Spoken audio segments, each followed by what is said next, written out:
My name is Lin Shin. I am an operations manager with MENA Group. I'm going on my 9th year now. I'm just really excited to continue to be a part of this family. Lenchel, what is your current mastery on the floor? I would say my current mastery on the floor right now is really quarterbacking the entire service. Being aware of every department and what the various flows in business is going to be through the various hours, half-hour time slots, what areas are going to be impacted, and where I need to be at certain times in the restaurant. I think has been something that I've been focusing on for the last couple of months and I really feel comfortable with as of late. How many positions do you feel confident working in? I would say I feel confident working 100% of the positions in the restaurant. There's definitely a couple other areas that I'm not as confident, but in terms of if I have to fill in a slot, then I think definitely I feel 100% confident in all of them. Okay. Which positions are your strongest? Which are your least strongest? I would say my two strongest positions, first one would be server. Just having that face-to-face interaction with the guests and being the captain of their experience is something that I grew up doing, so naturally something I feel very comfortable in. But the second one that I've really learned to master over the past couple of months, about a year or so, is really being at the door and understanding what impact that has on business, but then also the first and last impression of the restaurant. I would say the position I don't feel as confident, something that I'm still continuing to work on, would be the sommelier position. It's so much knowledge that requires a mastery of that skill set and so much time that I unfortunately don't have too much of, but something that I'm continuing to work on. What skills do you want to develop or enhance or work on? I think leadership as a whole, and because I think leadership covers a very wide umbrella, and it's always something that I'm constantly working on to be a better leader for my team, a better example for my team members. And I think to be a great leader, it's kind of like obtaining perfection. It's not something you can get, but it's a goal that you're always striving to reach. What is the most important position on the floor and why? I would say it is the host position at the door. First and foremost, it's the first and last impression that a guest is going to get. So it either sets the tone for how the experience is going to go, but it also is the final piece to the experience as well. But in tandem with that, on an operational scale, they really control the revenue and the business volume for the restaurant, for the operation. And I think sometimes that can get overlooked. It's also a position that a lot of the times is the most inexperienced, because we hire, it's a transitional position, whether it's a college student or someone who's in between jobs, and it's usually one of those stepping stone positions and doesn't quite have the mastery of when a person gets there. So I think it also requires the most support, and that's why I think it's the most important position in the restaurant. How do you stay motivated and keep yourself developing? I think it's very important to stay motivated through experiencing and being aware of what other people are doing in the industry, especially with technology nowadays and how fast information gets communicated to you. And it's very inspiring to see what other groups and other individuals are doing, not just within our company, but outside of it. Are you currently reading any wine, food, or service books? Actually, I'm not, but I have started venturing out of books that are kind of closely related to our industry, but more of a general purpose of various leaders, things that kind of revolve outside of the world of restaurants and hospitality, but things for finance and entrepreneurship, because I think they bring a very invigorating and refreshing viewpoint into leadership, and also a good viewpoint into how the general mass thinks. And there's a certain psychological perspective that I don't think we always get reading books that are involved with hospitality, and I think that's things I've been looking for the past couple of weeks, actually. What restaurant or hospitality trends do you find interesting or inspiring right now? I said this a couple of months ago, but it's still going to be social media. I think that we haven't quite hit that social media bubble, and the way things have been communicated in terms of how cool a restaurant is or how cool a drink is, that was, I think, one layer to it. But now it's getting to a point where we can actually drive our business volume and communicate with our market on what we're doing, but expanding beyond that market. And I think that's a very fascinating viewpoint of it, is how much tangible, measurable results that you can get, through revenue from social media.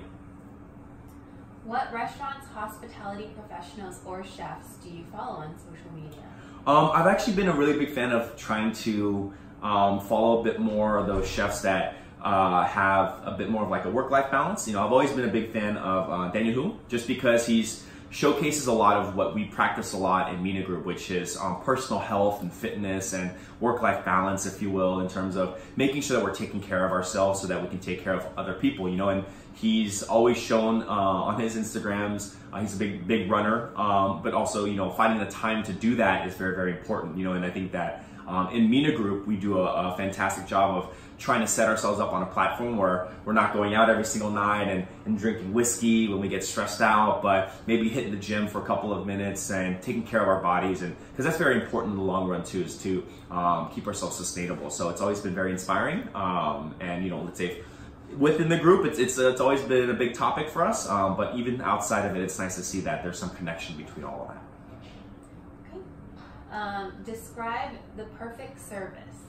So the perfect service, again, one of those things that I don't think really exists, but in the very base sense, how I always describe the perfect service was that 100% of the people that came into the restaurant leave happier when they leave. And that's translates to not just the guests, but the team members as well. And before, I really focused more so on the guests to say that, oh, I want a person to leave happier when they came in. But I realized a perfect service, or what I think is a perfect service, should really translate that for all the team members too. They should leave feeling satisfied. They should leave feeling more invigorated and more passionate, about what they're doing.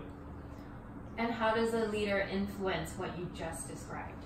By being involved. By knowing exactly what areas of opportunity each team member has to be coached, to be developed, as well as them knowing that you're there to support them. I think that's the most important thing is, as a leader, you need to be a pillar, somebody that they can rely on at any given time. And being involved with so many different people at so many different times of the restaurant is very, very difficult, but is vital to really obtaining that particular goal.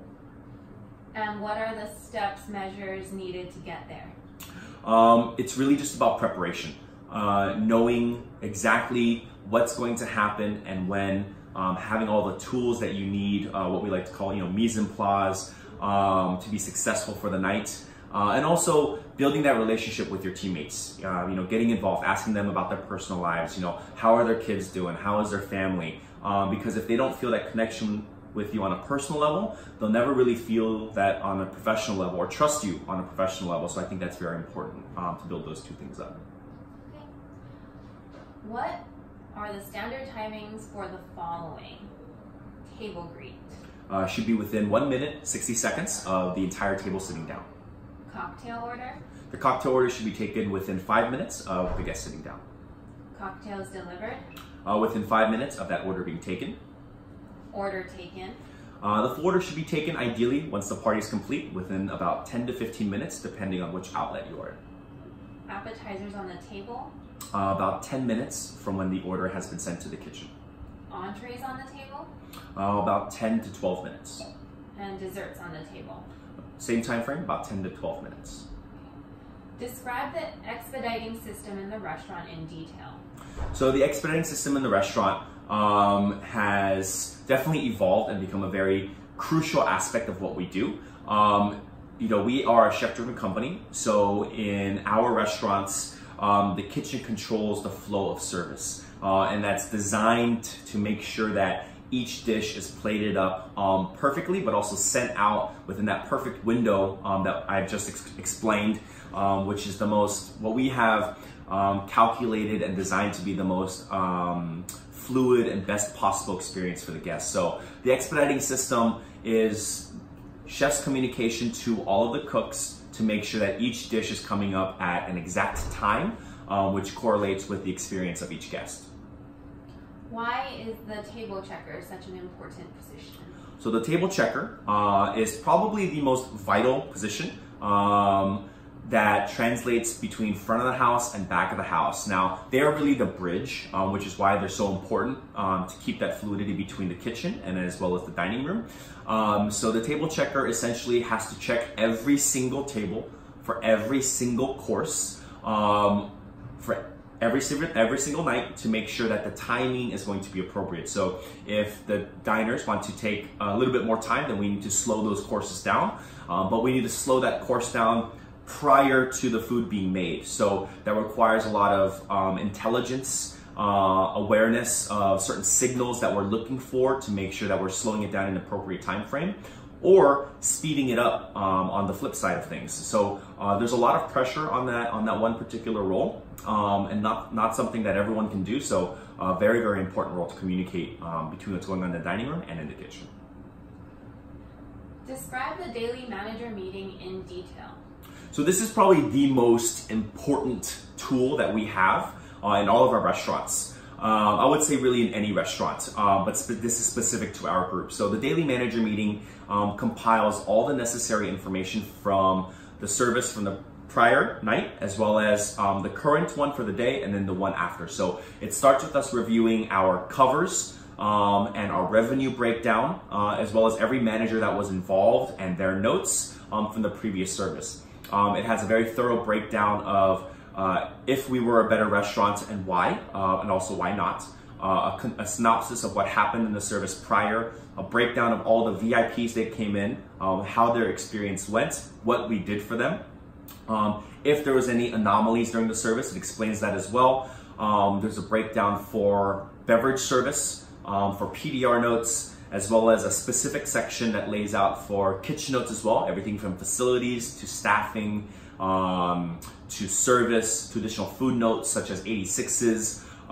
It has all of our potential VIPs coming in the next day, opportunity guests that we made great connections with from the service prior, any QSAs, anything that a guest did not like, that's logged so we can record it, and as well as any promotions, giveaways, or anything like that we did for any one of our special guests as well. So it's a really concise and effective way to communicate information between all the leadership team and keep everyone